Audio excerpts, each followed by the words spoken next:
Hi guys, welcome to another review. Yes, sir. Today, we got Caddyshack 1980, directed by Harold Ramis. Holy Christmas.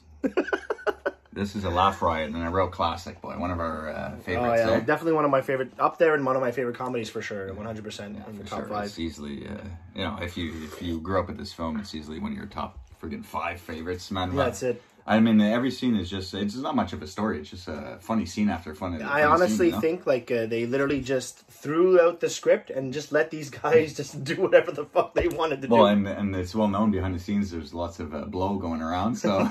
Well, you can tell here. Oh, Kentucky bluegrass. Yeah, that's it. And California sesame. Yeah. Yeah, he does it backwards. He sniffs the salt. Yeah, he sniffs the salt. He eats the lime, and then throws the drink. The tequila over his shoulder. And then he fucking sings that song. I was born to love you. I was born to lick your face. You were born to rub me, but I was born to rub you first. Yeah, lots of cocaine behind the scenes, and just let them go off, you know, capture some brilliant stuff here. With my lips. Yeah, this whole scene with Bill Murray and Chevy Chase, they actually realized they were filming most of the movie, and they realized they didn't have a scene together in the whole movie. Yeah. I think there's a deleted scene, actually, where Bill Murray's driving this fucking lawnmower that has tons of blades, and it's, you know, it's wacky. He's doing the lawn with it. But, you know, that didn't make the movie, and, yeah, so they end up filming this brilliant scene. I mean, this is phenomenal. This is just like a 3-4 minute scene of just pure gold. I mean, and it's like magic, bro. It's like crazy. But a lot of scenes, are just pure gold. I mean, Rodney Dangerfield, this guy, because before this he was more of a stand-up comedian there. That's right. This, my God, some scenes he's nonstop. He must have been on full. Hey, the cemetery's 2 blocks to the left. Yeah, that whole club party there, the supper or whatever. That's it. It's so good. But we'll start off in the beginning, get into all those scenes there. So yeah, it was released in 1980 and a $4 million budget, made $60 million. Wow. Yeah, it's a massive success. Wow. And directed by Harold Ramis. $40 million went to blow. Well, I'm sure whatever they got paid, you know, it left their pockets quick. No, but honest to God, I could not... Like, knowing that as, like, a side fact, I don't think this movie would be as successful if it wasn't. Let's be real. Well, and a lot of movies outside the 80s, you know, in general, if these guys were on drugs, these movies wouldn't have amounted to shit. Like, I think, honestly, like, Chevy Chase not on drugs is not the same Chevy Chase. Yeah, you see Chase in the 70s, 80s, this guy's on blow, he's brilliant. 90s, it starts dipping a bit. Yeah, you know? that's He's trying to clean up, trying to be more serious and all that, you know. But what a film this movie was. It's so good, bro. Whatever. I don't care what they're doing behind the scenes. You know, it's not my life. But yeah, you know, Harold Ramis, of course, he worked a lot with fucking Bill Murray. Yeah, I think they were like best friends. Pretty much. I mean, because he did the Ghostbusters together. Yeah, you know, but he didn't direct that one. But he did a lot of directing, writing, and acting. He acted as Egon in Egon in Ghostbusters. But he directed like Groundhog Day with Bill Murray, and That's right. He wrote a lot of those movies too. So I mean, yeah, he died too. I remember not too long after Knocked Up. You remember? He had a small scene in that movie. I think he was a writer on that movie. And yeah, in like 2009, he passed away. He was like very quick, you know. And he was still a bit young there, you know. But yeah, anyway, so get into the opening there of the film. I love the music. I'm alright. Yeah, it's really good. Motherfucking thing about some shit like that. Yeah, stupid groundhogs dancing to it. Yeah, he's tearing up the golf course, you know, getting into the film, and you know, that's what sets off Judge Smales. Judge Smales, yeah, he sees the flag going around and all the lines. All the friggin' damage. Goes and sees his main groundskeeper guy, the Scottish fella. He's like, I'll get me best man on it. His best man's Bill Murray. I guess that's the only one working, because when he's in the shack and everything, you know, like you don't ever see anyone else in that shack. No, but it's crazy because like Murray says like he's the assistant groundskeeper, but he's the one living in the grounds. Like he's actually living there. Like where's this Scottish guy the whole time? I don't even think they know Bill Murray's living there. He just put up this. Look, he's got a couch in the lab. He got some pictures on the wall. This is your place, Carl? And he's got a rifle. Whoever gave this guy a fucking rifle license, I would really like to have a conversation with that fella. Bill Murray, man, like, and when he talks, got his lip there.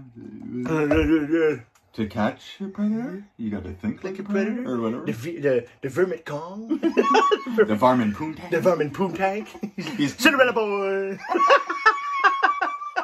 Cinderella story. He's about 40 years old now. Like, I think he worked a total of 5-6 days on this film, Bill Murray, and like it's enough to make you laugh for a lifetime. It's just incredible, you know. Like it's incredible the scenes. Bill Murray is so funny in this movie. Kentucky Bluegrass. Kentucky Bluegrass. You can play 36 holes on in the afternoon and get high as bejesus on me. But yeah, so at the beginning of the movie, you got the groundhog tearing up the grounds and everything, but you also got the young Danny boy. I guess he's the main character. And pretty much the story is focused around him, caddying at this place throughout the summer. But he's also trying to save money for college, and he wants to go to like a law school of some sort. Yeah, something like that. So yeah, he's trying to kiss ass to some of these richer golfers and all that shit. That's it. Yeah, but whatever. He's a fun character, Danny. But he's he's got a few scenes with Chevy Chase there. Yeah, Ty Webb in the movie. And he's kind of like taking him under his wing because he could tell Danny has some potential in golfing. Maybe even reminds him of a young him. That's it. Because he's the golf pro. Pro is Ty Webb. Like no one can even. And you find out later that him and his dad and Schmales is the one that built the place. Oh yeah, that's true. They mentioned that. And he's just like and Schmales. He hates Judge. He hates the My judge. dad never liked you. Yeah. But yeah, okay. So the judge drives up to the friggin' golf club, whatever, and he walks into I think it's the locker room or whatever. Yeah. And he bumps into Chevy Chase there. I love that little quick joke there. He's just like, how do you measure up to other golfers? My height. Yeah, my height. He's like fixing up his tie, you know. It's just these quick one-liners, man. It's just so funny. And thank you very little. You know, I say that all the time, bro. I literally say that all the time. He still to this day. Every time we go grab a coffee at the drive-thru, it's just you grab the coffee. Thank you very little. Thank you very little. And people are shocked. They don't really know. No, because it throws them off. They don't know what to say. And some people just answer right. Oh, you're welcome. You know, like and then they registers like a second later. Thank you very little. You know, like, they don't even know where that comes from. It's a brilliant line. I like where he's puts the blindfold on and he hits it like right next to the pin. And Danny's like, oh, that's a beautiful shot. He's like, why don't you try it? He's just like, where did it go? In the limber iron, Danny. Yeah. In the limber iron. But he's giving him advice. And, that's it. No. He's blindfolded, hitting the fucking putts right in the hole, this Ty Webb. He's just like, you know who that was, Danny? You know who that was? It was my roommate in college, Mitch Cumstein. Yeah, because he's like, because he's giving this huge story, and you assume he's talking about himself. No, that's the way he's telling the story. You honestly think he's talking about himself. You expect him to say, funny. It's me, Danny, it's me. Yeah, and he's like, you know who that guy was, Danny? I'll give you one good guess. That guy was Mitch Cumstein. Like, my roommate in college. Why would Danny know Mitch Cumstein, your roommate in college? You know? And what a fake name, though, honestly. That's such an improv name if I've ever seen one. It's like in Fletch. Yeah, that's it. Dr. Cumstein. Cumstein, but also Rosen Penis. Rosen Penis? Comanche Indian. Man, this guy on Blow is just dynamite as well, boy. Let me tell you. Oh my god. So yeah, man, fucking Bill Murray, he's caught like doing all these weird things by the groundskeeper. You dirty monkey. He's watching the old ladies, you know. He's cleaning the golf balls. Cleaning the golf ball. It looks like he's jerking off on a bush. Bark for a dog like me. Bark like a dog for me. That's it. Bark Well, that's another scene. I think he's like doing these holes in the that's it. He's making the holes for the putts on the green. Bark like a dog for me. And then the Scottish guy goes, Carl! Stop slacking off. You know, he's like, no, go do this. He's like, I'll slack you off, you fuzzy little foreigner. My God. This movie's so good, bro. Just a laugh for it, man. There's no real story. I'm trying to like just start at the beginning of it. I mean, just funny shit. It's literally just nothing. It's literally there's no. It doesn't feel like a story. Like I said in the beginning, it doesn't feel like there's a script. It's literally like it's just funny. The producer and director just got together and said, you know what, guys, just do whatever the fuck you want around golf. They wrote a lot of jokes, but for sure, lots of improv. When these guys are they're funny guys, so they're able to just like take the material. Oh yeah, man. You got like three of the most funniest guys to probably ever live in one movie. Like I mean, Ronnie Dangerfield. All you're really missing is like Richard Pryor and a Gene Wilder. Oh yeah, you really got the whole fucking shebang. Holy fuck! Imagine if they were in this movie. I don't know if this movie would ever get made. Well, especially Pryor. But yeah, I mean, also when Judge is at the fucking the golf place there's like a little shop where you can buy golf tees, balls, equipment, and clothing. That's where you get first introduced to Dangerfield. Yeah, that's it. He's like, he's like, that's a really ugly hat. I don't know who would ever wear that. Whoever would wear that get a free bowl of soup. Yeah. Well, looks good on you, though. Yeah, the judge has it.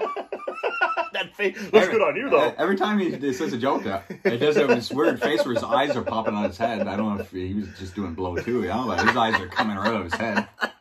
And he's got so many funny things, like his big golf bag. He's got a radio. Yeah, it shoots out the clubs for him and all this shit, man. It even, I think, has like a beer fountain. It's just too much. And even his putter has like this fucking telescope attached to it. Yeah, that's it. It tells him when to hit, it's no problem. He gets her in the hole. Come on. It's just so much fun, man. I mean, this is like ranked as one of the greatest sports movies, but I mean, like, sports movies are supposed to be kind of like serious. But I mean, if I did a top 10 golf movies, I mean, I would have to, of course, I'm putting Caddyshack in the top 10. Yeah, for sure, absolutely. But I mean, this is like a comedy just in a golf setting. I mean, it's just chaos going on. Chaos after chaos. But yeah, so, Dangerfield too at the fucking... At that supper there, there's like a ballroom supper at the club there. He lets one rip there. Oh yeah.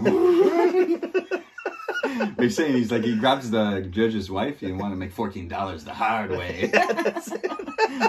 There's so many fucking, and that's when he's like, hey babe, you must have been something before electricity. Oh yeah. And Bill Murray's trying to get the gopher there. Yeah, that's it. He's like shooting fucking. Rounds are just missing Chevy Chase while he's talking to This guy's Lacey. Firing live rounds on a golf course. There's like people playing golf. At night trying to hit a small old gopher. Anyways, but it's just, it's all part of the fun, And then, there's just so much other things that when Rodney Dangerfield's watching him dance, he's like, what is this? Night of the Living Dead. Yeah, the Dance of the Dead. He's like, the graveyard's two blocks down to the left, Bro, he's non-stop, man, with his things. Yeah, he farts and... Then after he sees the judge's nephew, he's just like, no, why you lions eat their young. Yeah. I think when he farts, he says, like, did someone step on, like, a whale or something? Did someone step on a duck? Yeah. Oh, man. Oh, my God, man. It's just too much, man. And then, but he grabs the judge's wife. You want to make $14 the hard way, the judge fucking grabs his wife. Bro, first he gives the judge a tip to go get him a drink. Yeah, because he's dressed like a waiter. That's it. He's just like... Yeah. Just so much funny scenes, man. And then I noticed that the pool scene, right before everyone's like having fun at the pool scene, at the front it says Caddy Day from 1 to 1:15, so they give the caddies 15 minutes of fun for the entire summer. Yeah, that's it. And that scene, it's a fun scene, but I mean, the ending of it is just too Everything's okay. Yeah. Someone fucking shoots a chocolate bar. She hates. What was that, Baby Ruth or something? Looks like an old Henry, I don't know. Oh, yeah, I know. But they shoot a fucking chocolate bar in the water and it looks like a turd. And you got the Jaws music going on. So it's chaos. The lifeguard with his fucking one leg full of the fucking sunblock. He flies into the pool. Everyone's going nuts. And then the judge is like, I want that pool sanitized. Yeah, that's it. Bill Murray. The only guy that works here is Bill Murray. Yeah, it's okay. Ain't nothing wrong here. Eats it. Judge's wife passes out. So traumatic. Fuck that broad. There's some fun scenes like outside the main cast with like Danny, like just the other caddies, like the Nunzio. And, and even the guy who runs like the caddies there, Lou. That short little guy there. He's funny. Just that guy's demeanor makes me laugh. He smashes his head against the door. He's like, what does that say? No shoes. No, up here. Yeah. No fighting. Now clean up that blood. Yeah, that's it. There's a caddy wrapper there. Yeah, and then he's like, unfortunately, because there's like a golf caddy sponsorship. Yeah, that's or it. Scholarship or some shit. The winner of it gets like a free scholarship of some sort. So. But Lou is like, telling all the caddies about it, and he's like, that kid who was going to get it, he passed away, and he's like, he's a good kid, and one of the other caddies goes, you thought he was a fucking ass, you thought he was a loser. It's like, shut up. Anyways, it was a good caddy, and now the fucking scholarship's up for grabs again, So yeah, that's pretty much like the story is just Danny pretty much trying to get the scholarship. Bro, we forgot such a good part, bro. What part? The dolly freaking Cora. Oh, bro, man, that is just it's so brilliant, guy, bro. Yeah, they get her the llama, long, yeah. I said, hey, what about a little something for the effort. He said, on my deathbed, I'll have total consciousness. So I got that going for me. The kid's listening. He's got the fucking pitchfork to the guy's throat. The kid's about to get impaled. But you can tell the kid's just like, man, he's just having so much fun listening to Bill Murray and watching his lip. And but when he says, like, when he gets upset, Murray, like, you could see, like, his anger takes over. He's like, hey, what about a little something, for the effort? Yeah, he's got the pitchfork right up against the guy's throat. Like, making a dent in his little hole here. He's about to commit murder on this scene. Hey. And then there's that other scene where it's fucking pissing out, and he does a caddy for this old man. Like, why is Bill Murray caddying for the old guy? That's it. But so he gets the guy's having his best game ever, the old man. And then the guy goes, "What do you think? Because everyone's getting off the course." Yeah, that's it. Like, it's torrential downpour. Bill Murray's like, I keep going. I don't think the hard stuff's going to come down for quite a while. There, And the old guy's like, "Yeah, I don't think God would stop me on this, blessed day." Yeah, he's having the game of his life. This guy, bro. He beat the club record. And then he misses his last shot. Gets nailed by lightning, taken right the fuck out. Murray just dips out of the scene. But he just drops his bag there. Like, he dips out of there. People seen him together, throughout the day. He's acting like, I'll just leave this guy's body here. I wonder if he even told anyone, But it's funny because before that, he's doing a Cinderella story. About 400 yards out now. And then as he's hitting the fucking flowers, two guys come out, they see the weather, they go back in, but he sees that they count, right? So he just and the second they leave, he's like, but 200 yards out now. Pretending he's just like not doing anything. Yeah, that's standing there getting, catching a breeze. Real Cinderella story this guy is. Cinderella. You know what Harold Ramis told them? Honestly, that was all improv. They said, listen, man, just pretend you're, when you're a kid and you're thinking of that big moment, in any sport that you love, and, the announcers are, calling your name, and, so he just took that and, like, fuck, man, over here at Augusta, people are on their feet, Cinderella story. Cinderella story. He's about 400 yards out now. I think he's going to take the 2-iron. Bro, he's wrecking those beautiful flowers. Oh, it's in the hole. Oh, it's in the hole. Oh. He's about 300. He's about to do 200 yards now. He's going to get the 5-iron now. 100 yards. Oh, my God. Oh, I can't take it, And then man. we get to this scene, bro. Yeah, and which is by far, for me, the best scene. So he's practicing and his ball just goes. That's it, because now he's playing schmales. He knows that he's playing schmales. That's what happens. Oh, there's a big bet. There's a big bet for $40,000 to play schmales. Mm-hmm. And that's where schmales attacks Rodney Dangerfield, chokes him. He's just like, oh, he said that was a baboon, but I think he was talking about his wife. Yeah. Yeah, so they're not allowed betting at this golf course. They're not allowed betting. Okay. But for this specific moment, they said, $40,000. Yeah. We'll play for $40,000. Rodney Dangerfield's acting like a big shot trying to show up at judge. And That's it. And he always has that goofy laugh. Yeah, but even the judge. No, that's what I meant to say. And okay, that was the laugh I was trying to do. But I clearly didn't do it at all. But when you did it, that's the perfect rule. Gives Danny a 25-cent tip. Yeah, he's just like, thanks for letting me know, Danny. Yeah. Why don't you improve your lie there, sir? Yes. And there's but this scene, we'll just do this scene quick. He hits his ball in his fucking shack here. He's like, so this is where you live, Carl? He's just like, yeah, what are you doing in the place? He's just like, it's terrible. He wants to take a seat on it. He's like, no thanks. I don't want to stick to anything. And he does the Kentucky bluegrass. Yeah, the Kentucky bluegrass. He's just like, here, why don't you take a slug of this? He's just like, with my lips? Yeah, put my lips on there. You have a big fucking joint, bro. Cannonball coming. So, bro, he's like, you live up there on Romeo Drive or something? He's just like, you live up on Blair Drive? Yeah, Blair 2. They got a pool over there? Yeah, Blair 2. He's just like, no. He doesn't want him to know where he lives. No, that's it. He's just like, we got a pool, a pond. A pool. A pond be good for you, though. Yeah. It's some natural springs. Fucking stinky Carl. He's just like, can I just get a drop here, Carl? He just takes the ball, and drops it. It's like literally two. It's still on the grass. Like, it's on that little patch. That's it. I do a little playthrough here. He's like, why don't you just open up the window with some curtains there? It's brilliant. Man, this scene is brilliant.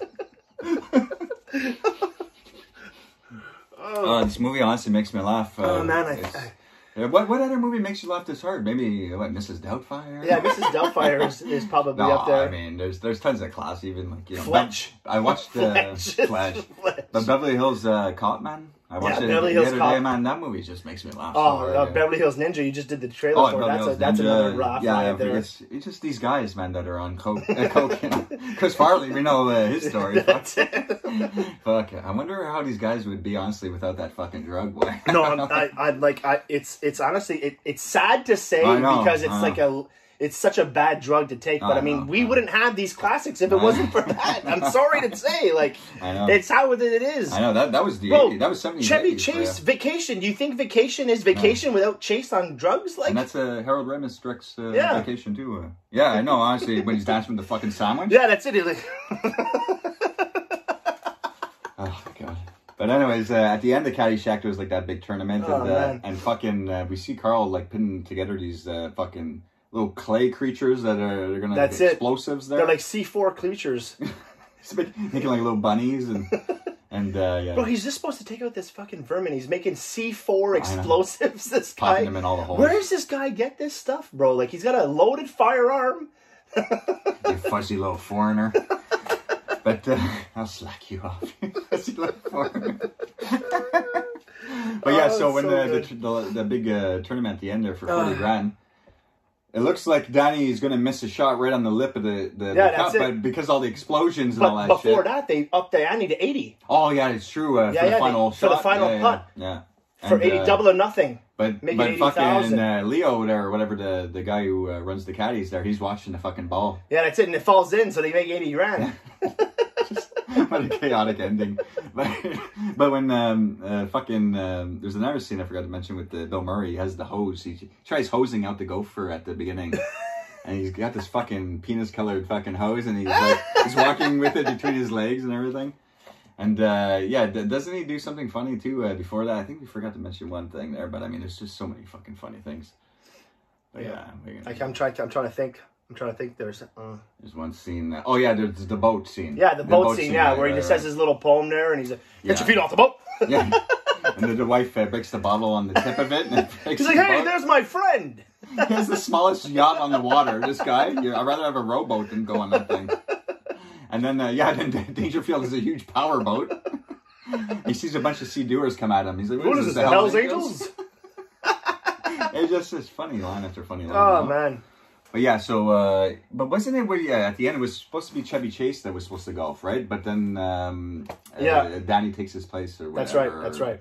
Yeah, he ends up winning. It's a fun movie. And they end it with, it's alright. The big party on the golf course with the explosions going and everything. Did he show Carl, like, walking away from the explosions too? No, I don't even know, did he die? No. Did he get exploded? Did he die with the explosion? He went down with the vermin? Yeah, goofball, man. He's so funny, man. You can put my best man on it. I'm gonna put my best man on it. This is the guy's best man. It's his only fucking man. It's true, though, honestly, man. Oh yeah, the one scene honestly I forgot to mention. It reminded me though is the fucking his superior or whatever comes and sees him at the beginning, the Scottish guy there, and he goes, "You gotta kill the golfers." Gotta kill the golfers. Yeah. Well, he's like, correct me if I'm wrong. If I kill all the golfers, they're gonna throw me away and lock me away and throw away the key. It was not the golfers, you idiot. The golfers, the varmins. Yeah, I'm sure there's a couple other funny things, but I mean, for the most part, I think we did it pretty good. No, absolutely, bro. It's just a laugh riot, man. And if you haven't seen it, I suggest you go and watch it because it's phenomenal. Yeah, if you haven't seen this movie, you got to see it immediately. It's one of those classic comedies, and it just stands the test of time, man. It doesn't matter what generation. No, that's it. You can have a fun time with this movie. It's just funny scene after funny scene. So yeah, that's pretty much the Caddyshack in a nutshell. Until next time. Have yourself a good night, guys. Thanks for the support.